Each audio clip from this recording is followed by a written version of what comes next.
Hi, I'm Dr. Richard Cloete. I am a computer scientist at Harvard University, and also running my startup called Seeker Robotics. And I take my coffee instant and black, no sugar, no milk.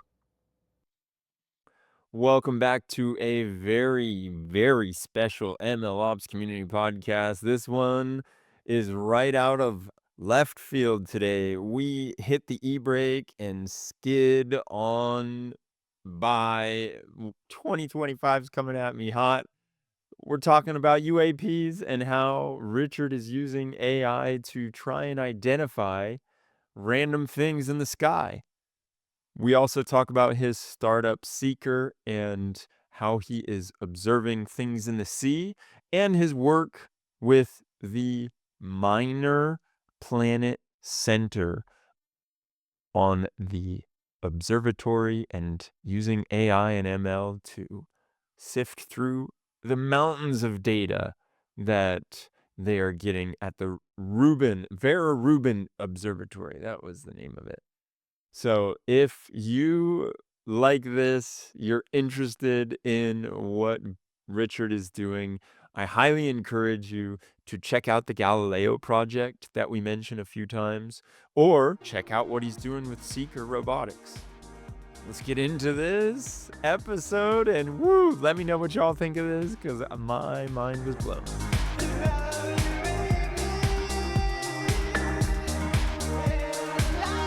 I gotta know, man, like you're doing some AI that is not in the traditional side of AI, I think, or when people think AI these days, they don't necessarily think about the AI that you're doing, but you're doing such cool stuff. And I want to know, like, what drew you into the world that you are in right now, and maybe tell me a bit more about what exactly you're doing and how you're using AI to do it. Okay, well, maybe we should start with a bit about the Galileo Project, an overview of what that is all about, because that's where I'm doing the AI. So it'll give some context to what we're doing. So at the Galileo project, we build in a sensor suite of sensors, and the aim is to essentially monitor as much of the electromagnetic spectrum as possible. So we've got infrared cameras, we've got an all-sky visible camera monitoring the sky as well. We've got acoustic sensors. We've got things like a magnetometer as well, and a few other sensors. And the the idea is essentially see if we can detect anything in the sky that is unusual. So we obviously expect to see things like birds and airplanes and um, whatever else might fly through the sky. But the main point is to look for a UAP. So I don't know if you're familiar with UAP and what's really recently been going on in the media and in government as well. But essentially, we know that there's something going on and someone is not telling the truth. We don't know whether it's the government or the whistleblowers or whatever, but we don't care. As scientists, we just want to put instruments on the ground, collect data, and let the data speak for itself. That's the purpose of really the Galileo project. Get some data and, we'll see what happens from there. And one of the core systems, the ones that I'm working on, is known as the Dalek. It's a hemispherical array of about 8 cameras with a camera on the top as well as zenith. And I'm using the video feeds from there to detect, well, I'm looking rather at the video feeds to see if we can detect and track any objects flying across the sky. So my task was really to build an AI model that could achieve this. And when I started, though, there was no real data set out there to be able to work on data coming from infrared cameras looking at the sky. There's a few data sets out there. You can go to Hugging Face or wherever, and you can get tons of different data sets for different machine learning purposes. But unfortunately, a lot of them have, like for example, we want something like an airplane. We want to be able to detect airplanes, a data set of airplanes. But these airplanes might be on a tarmac, or they might be on a kid's T-shirt, or it might be some cartoon airplane or something. And we don't need that kind of data. We need data from cameras pointing up at the sky with aircraft flying through them. Same with birds. You know, birds might be two birds on a branch on a coffee mug or something. It's just not the kind of data we need. Um, and so we pretty soon realized that what we needed to do was simulate our data. So we built a tool which we call AeroSynth, so air synthetic data basically, and we used Blender 3D. So that's a 3D rendering modeling application, which you're probably familiar with, and we use a bit of Python and grabbed a bunch of 3D models, open source 3D models, and basically distribute them in the scene, randomly distribute them in the scene within the view frustum of the camera, and then render them out. So you end up with images of uh, airplanes or birds or a mixture, balloons, blimps, drones, you know, all those kind of things you might find in the sky. And you get a mixture of those in these images at different orientations, different distances from the camera so that they are different sizes, um, and and under different lighting conditions.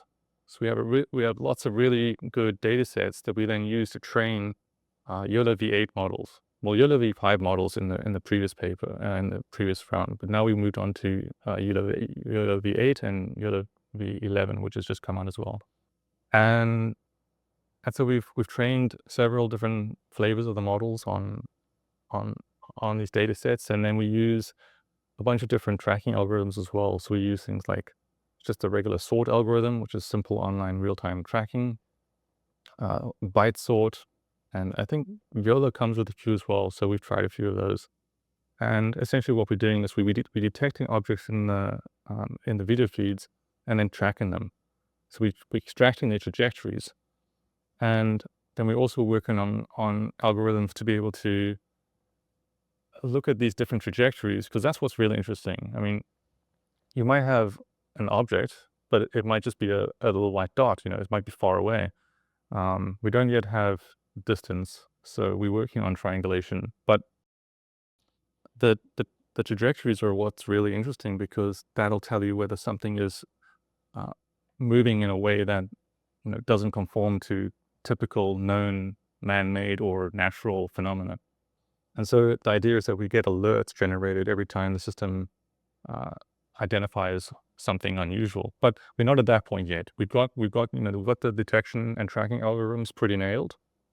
There's always room in machine learning, obviously, to improve on your detection accuracy, and that's an ongoing project, and I suspect it will be for some time.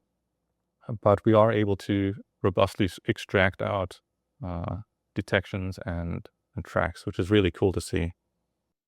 And how many of these different apparatuses do you have around, and where are they? We have at the moment three sites that I think it's three sites. My memory is quite bad, so uh, I think it's about three, and I can't really say where they are. Mm. One of the big questions we had around the Galileo project when we started deploying to different sites was like, oh, can we go and tell people, you know, where we put in these things? And the consensus was generally no. And the reason for that is because there's so much like stigma and sensitive issues around the UAP UFO subject. We don't want to give away locations of our sensor apparatus in case you get some people out there who say, oh, all right, I'm going to go over there and I'm going to try and trick them, you know, and, you know, mess with our data streams or mess with the cameras or just even vandalize the instruments. So for the time being, those are all kind of secret. Yeah. Well, hopefully you had one in New Jersey over the last month or two, because I heard it was a pretty big hot spot there. Yeah, it was there was a lot going on over there. I'm not entirely sure what was going on, but uh, we do have some portable systems. I'll just say that. Yeah. Oh, cool. Yeah, so you can go almost storm chasing when there's things that are happening and you get a hot spot. And what made you want to get into this and recognize that you could combine these models with the identification and basically put AI to use at this task? Because I don't think I've heard a use case quite like this in the last 5 years I've been interviewing people, and that's one of the reasons that I wanted to get you on here is because it is so unique. Yeah. So, I mean, there's so much data, so many video feeds that we have to process, and it's just not feasible to have someone sitting there monitoring 24/7. And on top of that as well, the it's very often the case that the object might be very small, and it's hard to discern exactly what it is. And humans are really bad at classifying when you see things in in video feeds or in images. People make all sorts of mistakes. One person says it's a bird, another one says it's an airplane. So we don't want to rely on humans to be able to process that data. Instead, we just build a machine learning model to do it for us. That way, we get consistent answers across 24/7, 365 days a year, and it's much faster as well. Yeah. So the obvious question is, have you found anything? There's been several cases where we've seen something that's interesting, but I must stress that at the moment the systems are not fully operational in the sense that they're out there continuously processing data, sending us alerts, and detecting anomalies. We're not yet at that stage. However, um, we are in the commissioning phase, so we're at the moment deploying the instruments to the ground, leaving them out there, collecting data, analyzing that data, and the goal is really just to see if the data uh, is what we expect to see. If the systems are performing the way we expect them to perform, and getting the baseline as well. Right, that's really important. Is trying to get a baseline of what's normal for this area, and Or that's different for every area. One area might have more birds or more aircraft if it's next to an airport or something.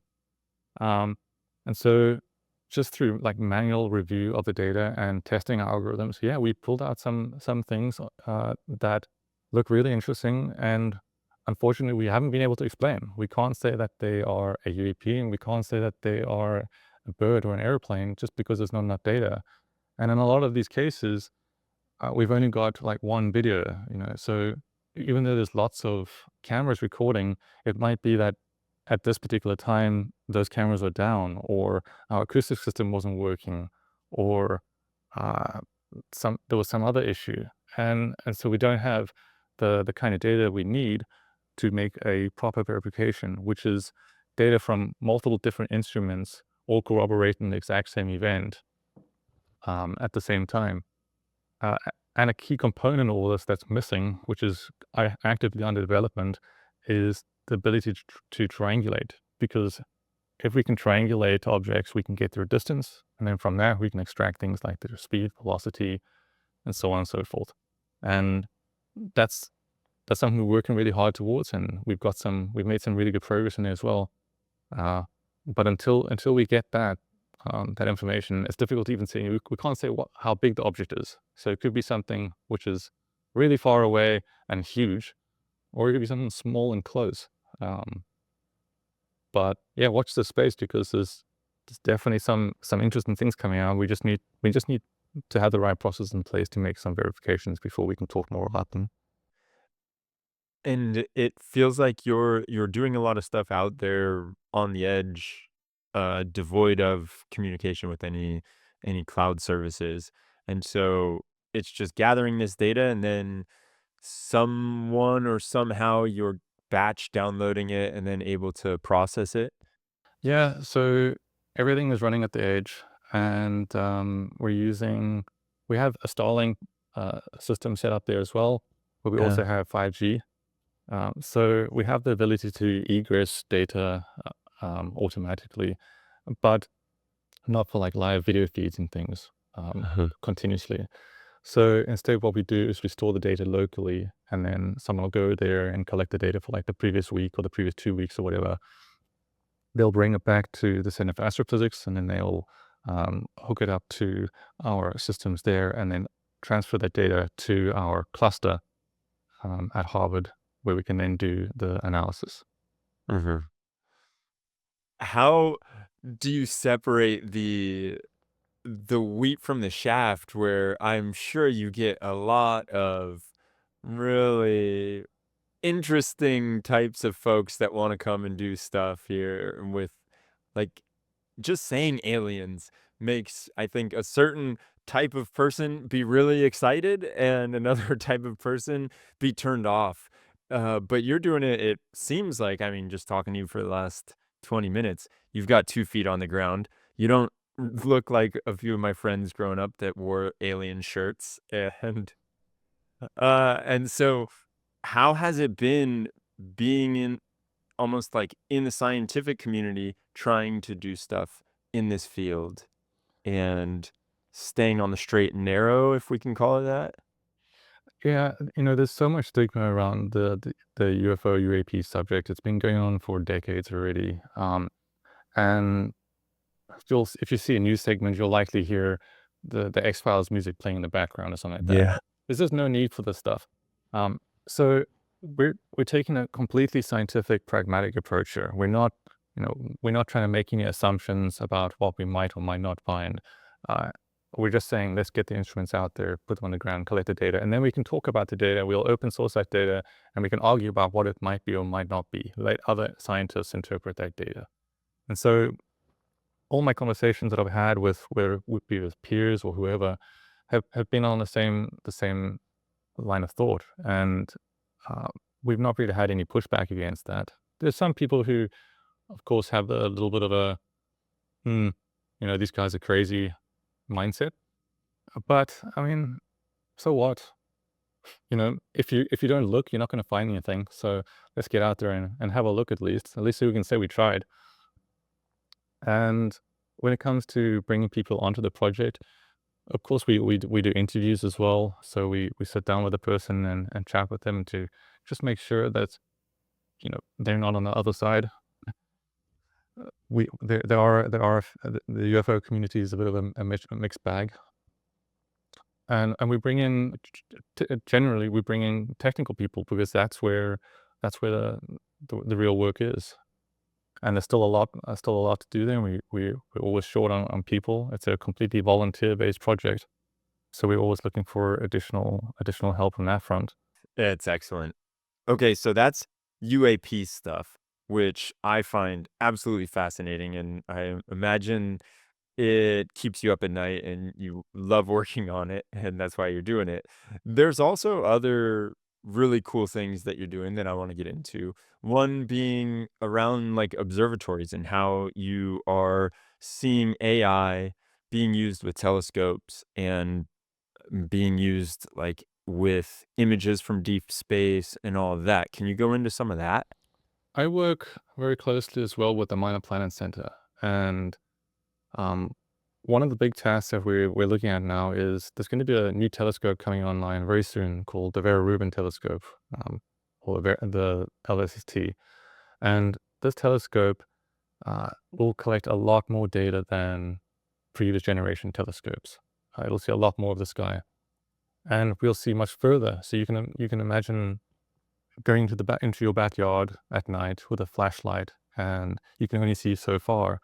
And then you come along with a bigger flashlight, and you can suddenly see much further. And there's a whole lot of new objects, new things uh, in at the back of your garden. And it's the same kind of thing with this new telescope coming out online. We'll be seeing so much further. And there's so many new objects, and not just different varieties, but so many more of them. Um, and so one of the things that's kind of recently picked up a little bit of traction is that of interstellar objects. We've had Oumuamua, which was the first interstellar object to enter our solar system in 2017. Well, the first one detected, let's say. And and so working with the data from these telescopes, I'm building models to be able to identify which ones, or let's say flag, which ones might be interstellar objects. And an interstellar object is just something that comes into our solar system for a little bit and then it leaves? Yeah, that's right. It could be anything. It could be a rock. It could be a spaceship. Who knows? It could be Yeah. anything. So keeping it up with the theme. Yeah, Yeah. I like it. This telescope that you're talking about, the Vera Rubin, it's in outer space? No, it's ground based. Okay. Wow. Yeah, I think it's in Chile. But it's more powerful because of the technology? Yeah, it's got a much bigger aperture as well. It can just see much further into space than regular ground-based systems. There's also the one that is in space, right? The James Webb or the Yeah. Hubble? Mhm. Yeah, James the Webb, James yeah, Webb. yeah, yeah. And that one is fascinating because it gets all of the ozone. I had thought that the ozone was a bit of a pain in the butt when it comes to the telescopes because it can muddy up the vision or the image. Yeah, honestly, I'm not a big telescope buff. I just work with Okay. the data, so I can't really describe much about the technical aspects of the telescopes. But there is definitely atmospheric disturbance, which plays a role, and you have to factor that in. But the the Very Rubin telescope, it'll image the entire southern sky, like two or Uh, three times a night. I can't remember. So that's in contrast to something like the James Webb or the Hubble, which is much more like narrow field um, of view. okay. Yeah. And I see the difference there. And so the idea is like you're going to be creating different models that are going to help you identify when things come interstellar. Is there other models that you're creating? Yeah, so it's not just actually interstellar objects. We're trying to classify it as many different types of objects as we can. So data typically gets submitted to the Minor Planet Center, and this data can come from other observatories. It can come from amateur astronomers, whoever, and it goes through one of their pipelines, and then essentially uh, before it hits onto their website, we want to be able to intercept that data. So we're working with the Maya Planet to be able to look at this data and identify whether one of the objects is an interstellar object, whether it's a main belter, Jupiter Trojan, Mars crosser, whatever, whatever. So there's tons of different classes of objects out there, and um, just by using machine learning models, we can kind of separate the different types of classes. There are already tools out there which work towards this. There's there's a good one actually called Digest 2, which is a software that I've been working with as well. It kind of operates as a binary classifier. And what happens is people submit an object to the Minor Planet Center, and it produces what's called a Digest 2 score. And this score is ranges from 0 to 100. And if it goes over 65, it's classified as something that's, like, interesting, basically, a near Earth object, okay? And it goes onto their website and into the database. Anything else, like a main belter or Mars crosser, we don't really care about those because the Minor Planet Center is mostly focused on threats to Earth, near Earth objects. So, um, sometimes an interstellar object can be a near Earth object. Oumuamua was classified as a near Earth object. It was detected and only discovered really because it was detected as a near Earth object. Huh. It was coming towards Earth, and they think, "Hey, what's that?" Let's take a look, and people started investigating more, and then they thought, "Okay, there's some unusual properties about this," and that's how it all kind of blew up and got all the media attention it did. Um, but there's just so much data coming in there. You can't have like guys sitting there manually processing this data and looking to see if they spot anything unusual. So while this tool that we have at the moment, Digest 2 works really well, there's a lot of like false positives, right? So in many cases, what happens is an NEO is missed. So it'll have a low Digest 2 score, for example, and as a result, it'll get kind of like kicked out of the system, and people won't pay attention to it. And that could be for a variety of reasons. The problem is that we need to detect as many near Earth objects as possible because they might be a threat to Earth. It could be on a collision course with Earth. Um, the things I'm working on at the Minor Planet Center as well is improving their system to be able to, with better accuracy and more confidence, be able to predict whether the object is a near Earth object or not. And we should have a paper coming out probably a couple of months, I would say, um, on that. But yeah, machine learning is playing a big role in this because there's just so much data, and the models today are really good at differentiating between different classes of objects, especially in this kind of data that we're working with. And are you doing the same thing where it is trying to simulate different visual aspects of it, or is this more of like tabular data? That's right. Yeah. Yeah, Yeah, it's just purely, numerical at this point. We're not looking at any images, though we would like to, at some point, start incorporating that image that data as well, because there's a lot you can get from the image data. You can get, like, light curves and things like that. So, yeah, in the future, we hope to be able to do that. nice.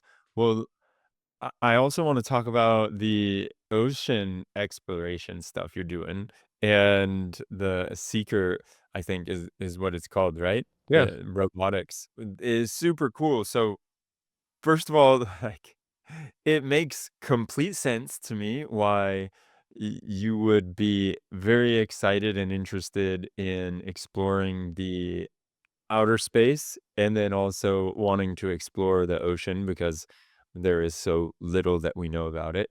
So tell me a bit about Seeker Robotics. Wow, okay.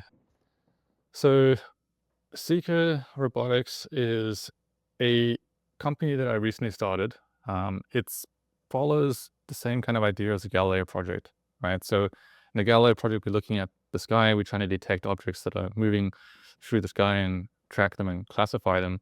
But what I realize is that there's there's a lot of there's a lot of situations, events that happen around UAP, UFOs, at sea. Okay, that's constant in the stories as well. Something coming out of the water, something going into the water. The three Navy videos that were released by the Pentagon, I think in 2017, those are all related to the ocean as well. You constantly hear reports of uh, these objects buzzing, nuclear submarines or aircraft carriers, nuclear powered aircraft carriers, and and so what I wanted to do was maybe move some of the technologies that we had developed with the Galileo project, over to the ocean to have a look what's going on there. There's so much out there, and it's just not being monitored, right? Like 70% of the planet is covered with ocean, and there's so few assets out there actually doing proper, robust monitoring. Of course, there's things like buoys, and there's manned research vessels out there, and there's the military and fishing and whatever. But nobody's really sitting there paying attention to consistently monitoring the sky, the surface, and the water below. And so the idea was to take the knowledge that I'd gained from through the Galileo project, and build a network of these. They're called USVs, uncrewed surface vehicles, and uh, you can Google what they look like online. They typically like a surfboard kind of shaped object, but the idea is essentially it's a floating observatory. Okay, uh, and we want to have a network of these things so that they are constantly monitoring these different domains, and sending back data in real time. So sending back alerts every time something is detected. It could be schools of fish, it could be a submarine, it could be another boat on the ocean, it could be an airplane over ahead or a bird or whatever. And and so Seeker is a for-profit company, but the idea here is that we can generate a lot of really important data for marine biologists, for the Coast Guard, for situational awareness, for the Department of Defense, for atmospheric and climate research, for oceanography. There's just so much data that we can collect out there that we can use these data as a means to fund the research and development of these platforms, which we can then uh, develop anomaly detection algorithms on top of that would allow us to maybe look and see if we can find anything unusual. So it's a kind of a two-pronged approach to the subject, because I've been working with Avi now for 2.5 years, and he's done an incredible job. But a common theme in all of this is that there's really no funding that comes along because there's still, as I mentioned, there's so much stigma around the subject. There's no NSF grants out there. There's no funding tracks essentially to help scientists do the work that they need to do on the UFO subject. So Avi has been doing an incredible job raising funding all through donations. Okay, the entire Galileo project is basically all funded through donations. But long term, that's not really sustainable because eventually, at some point, we're gonna run out of money, and there's gonna be nobody to step in there and donate some extra cash to us. So we need a sustainable revenue stream, and so that's where I started thinking a bit more broadly about how we can actually build something out there that will generate a revenue stream that would also allow the continuation of UAP research, and then also some of that funding could be funneled back to Seeker, if it gets to a point where it's generating revenue, we could start sponsoring postdocs at the Galileo Project or other scientific projects, or we could purchase equipment, donate equipment for them, or like the Soul Foundation, another project based out of Stanford. We could sponsor them as well. So the more companies out there that are UAP friendly, I think, the better. And so the surfboard, it has all the same sensors that you have with the Galileo Project ones that you were mentioning before when you were putting them on the ground, like all these different cameras and acoustics, infrared, and all of that? Yeah, so it'll have very similar sensors. Of course, the Galileo is not monitoring the ocean, so we will have additional things like hydrophones and conductivity sensors and salinity and other sensors. But the idea is basically the same, to just monitor, detect, and track and classify in multiple domains. And how are you going to keep or are you going to keep it in one spot, or are you gonna just let it float about? Well, that's a challenge. The ocean is a powerful place, so we are looking to use something like the wave glider. The wave glider is a technology which allows the object to move just through the motion of the waves. So I don't think we'll be able to keep it perfectly stationary. So the idea is to essentially, if you imagine dividing the ocean into just a grid, and then each one of these USVs will be responsible for monitoring one of these grid cells. And to do that, we would basically have the USV just moving in circles within that grid. Wow, and so this hasn't gone out yet? You haven't been collecting data yet on It's anything still out in no, the it's ocean? yeah, it's still very much in the research and development stage. Um, Okay. we have some funding to build our prototype, and we're well on our way there. We're actually looking to harness the wave energy, because Uh, a big problem with existing systems out there is that they can't stay up for indefinite amounts of time just because they run out of energy. yeah. So we're looking to be able to harness the motion of the waves to generate electricity and keep us out there for much longer. Man, that is so cool. I'm a huge fan of all of this that you're doing, and with Seeker, is there any plan to also try and go under the water? So yeah, that's a good question. To start off with, we will be monitoring just the ocean surface. Let's say in our MVP, we'll be monitoring maybe the first 10 to 20 meters of the ocean surface, and then the skies above. But as our system evolves and as we get more funding, we do plan to eventually build larger USVs, ones that are capable of mapping the seafloor, Uh, but also ones that serve as a mothership, let's call it, and allow uh, the to drop probes down and then retrieve them. So one of the big things that uh, uh, has a lot of research going on is the water column, measuring the water column, and so we'd be able to like drop probes down, collect samples, maybe go to the ocean floor, rise back up, and dock and offload that data. But it could also serve as a communications hub. So we want to add things like acoustic modems, so that underwater assets, whether it be another ROV or um, underwater observatories or um, any other probes that are out there underwater, can relay the information back to our Seeker USV, and then we can send that over back to the servers on land. Because typically these systems that are currently deployed to the ocean, they have to surface if they want to broadcast. So they can go out there, collect all the data underwater, but then in order to send that data, they have to surface. Um, and if there's a Seeker USB within range, they won't have to do that anymore. Oh, It's yeah. like a 5G network for the ocean. Yeah. Yeah, it is weird to me that we haven't done more in the space, especially knowing I think everybody's probably said it at some point. We're like, "Oh, we know more about space than we do about our own oceans." And so the idea that we don't just set up different observatories, in our ocean is kinda weird to me. Yeah. Yeah, it's that's absolutely true. I mean, there's just so much open space out there, and nobody's out there. Nobody's watching it. Nobody has Sure. any idea what's going on, you know? But that case with the drones, in New Jersey you mentioned earlier, right? Those are all coming apparently from the ocean. Where are they coming from? If they're foreign tech, how are they getting there?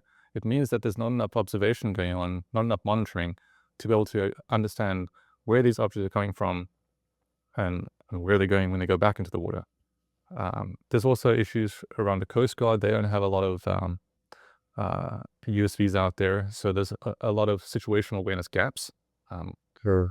a lot of the drug smugglers, they're surprisingly sophisticated. They actually have underwater drones that can avoid manned vessels which are sitting there looking to see if they can see anything underwater.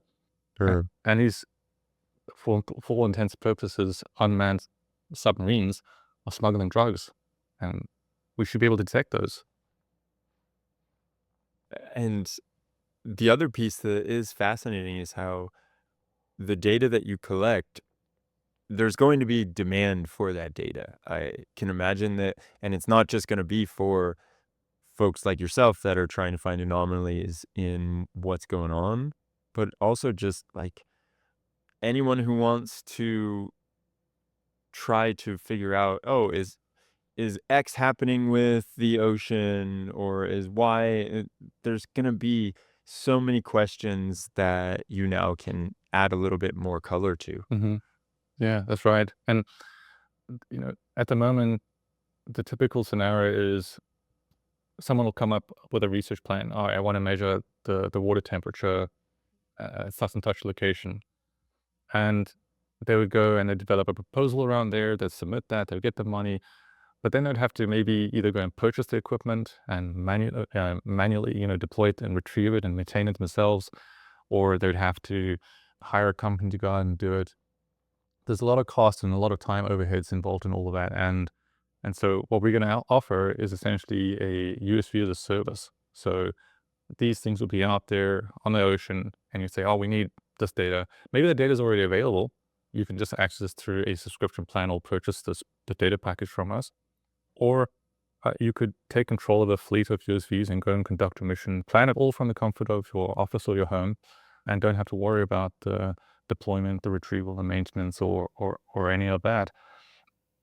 In that as well, the key thing is that uh, the Seeker USBs will be out there constantly, so there'll be persistent coverage of data with Huh. these with typical missions. You go out there, you collect your temperature data, and then you come back, and then we have no idea what the temperature is next week. So there's just so little observation on the ocean. Yeah. And are you not afraid that the traffic in the ocean is going to be a problem? No, shipping routes unknown. You don't have ships just going off wherever they want. They want to take the optimal path when they're transporting cargo, and that's something maybe we can help improve on as well with the data that we collect. There will be cases, of course, where we might have to cross a shipping lane or something like that. But these systems will all have on them what's called, I think it's AIS, or automatic identification system. So all marine vessels need to have this system where they broadcast their position and some other metadata, like what they are and things like that, and also be able to receive. So all the Seeker drones will also have on them obstacle avoidance abilities, of course, because we'll have the ability to analyze the camera feeds anyway and do object detection and tracking. So I don't think there's going to be any issues. I think there's more probably an issue going to be with maybe sharks. Yeah, especially if it's shaped like a surfboard, then Yeah, Ours will be a little bit different shape. It's gonna be more like a catamaran kind of shape. But yeah, sharks, if there's something dangling from it, who knows? And we've spoken with uh with another research institute, and they operate some of these USVs, and they brought one back off the ocean once, and they found a shark tooth embedded in the side of Oh, it. wow. Oh, wow. Yeah, I imagine not just sharks, but a lot of different creatures are gonna wanna go up to it, get to know it, poke it a bit, Yeah, figure out what it is, try and dunk it or take it home with them. And yeah, and we plan to have live video feeds as well. So oh, that's cool. eventually, I mean, at the moment, there's Starlink out there, which is what's going to be transmitting our data. But in the near future, I think Elon Musk has mentioned that there's going to be a next version of Starlink, and it'll have capabilities of 10 times more bandwidth than current systems. And from that point, we'll probably be able to offer live video feeds directly from anywhere in the ocean, essentially. And so to make some good entertainment, be able to like go to a website and click on the play button and get a live feed of the Arctic, or maybe you get a notification that some shark is attacking Yeah. your equipment. You can get a live camera feed in there. Yeah, or just a school of fish swimming by, like you said, if it's able to tell you all of that and it can identify it, like you were saying, then that would be incredible to look at and one for the next Planet Earth series. Yeah, yeah, lots of data on there. You've been getting all kinds of data for a while now. What are some of the most unexpected things you've seen? Yeah, so the most unexpected one was, okay, picture a camera pointed 30 degrees off the horizon up at at the sky. Uh-huh. There's a tree coming like that down the left hand side of the frame, and an object comes in. It moves with like a constant speed, stops, sits there for a minute, dead still. I can zoom in with the pixels. I can't see any wings flapping. I can't see any rotation of propellers or anything. Sits there, and then moves back up, goes to the top, sits there again for like another minute, and then just flies straight up and disappears. Of course, we analyzed all the different cameras that we had available to see if we could see that object in other cameras, and we couldn't. We looked at the audio, and we couldn't hear anything for that time period that kind of correlated with what we were seeing. We know that there are red-tailed hawks in the area, so it is possible that that was just a red-tailed hawk. The event occurred at around noon, if I'm not mistaken, and that's roughly coincides with the time that these birds like to go out hunting, and they can hover for extended periods of time. So in all likelihood, it probably was a red-tailed hawk, but I've never seen anything behave like that on a video feed. And because we couldn't see any, like, you zoom in on the pixels and you can't see any kind of distortion. There's nothing moving. It's just static, and it's round. So maybe it That was was what I bird, was gonna maybe it ask. wasn't. We thought maybe drone as well, but with drones you have to register where you're flying, and the instrumentation that we have there is not far from an airport, within 5 miles, let's say, of an airport, and it's unlikely that there'd be anyone flying any drone around there. Also because there's just nothing out there, just trees. Have you seen any other like that, that got you, that basically showed, "Hey, this stopped, and then it moved in a way that I'm not used to seeing it moving?"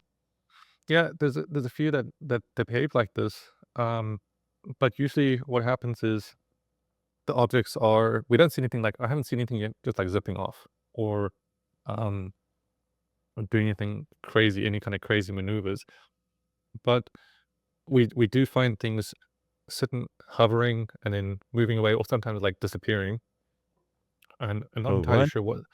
Yeah, like, it gets small and disappears, so we don't know that maybe it's flying away from us, or maybe a light goes off. unfortunately, we don't yet have the triangulation. So until we can get that triangulation, we can't determine the object's size and its distance. Uh, Yeah. how is the triangulation gonna work? Well, we're gonna have to have, like, 2 or 3 other cameras, like, Hmm. separated by some distance, and then you can basically triangulate and figure out where that object is with respect to those 2 cameras. It's a parallax effect. Yeah. Man, this is fascinating stuff. This is so cool to see that you get to work on this every day and get up and think about and look at the data, think about how you're going to capture more data on this, and really, I'm excited about Seeker. Once that gets up and online, let me know because it's super cool project. Really think that you're doing a great job with that, and I appreciate you coming on here. Sure. Thank you so much. Yeah, I know there's a lot of interest out there with the UAP and also machine learnings and just general kind of technology. So if anyone is out there and interested, you know, feel free to get in touch because we're always looking for extra hands. So Nice. yeah, get involved. And do you see other areas where, besides the Galileo project, where you you can leverage AI and machine learning to help answer some of these bigger questions? Yeah, so I think one cool idea would be to use the actual images coming from telescopes and do some sort of machine learning on those. I don't think much is actually being done in that space at the moment. The images are typically kind of grainy and black and white, but as telescopes improve, the data fidelity will improve as well. So there might be scope for maybe doing classification on different types of objects in space, and also looking for anomalies in that way, or looking to see if they they move to traverse the sky and then stop, because that's And another thing. Astronomers are, they're building these algorithms out there to be able to see if something is moving across the sky, but they're not taking into consideration that it might stop. Like if it stops, they'll lose it, or if it takes a right angle turn, they'll lose it. They've got algorithms designed and built to uh, to detect what they know is out there. You know, uh-huh. so more work on kind of anomaly detection algorithms, I think, is going to be fascinating. It's something that's sorely needed because anomalies is really what drives progress, right? I mean, Yeah. you see something unusual and you think, "Oh, what's that?" And you investigate, and it's only then that you learn something. So more work on anomaly detection all around, I think, is the way to go, both in space and on Earth and everywhere else.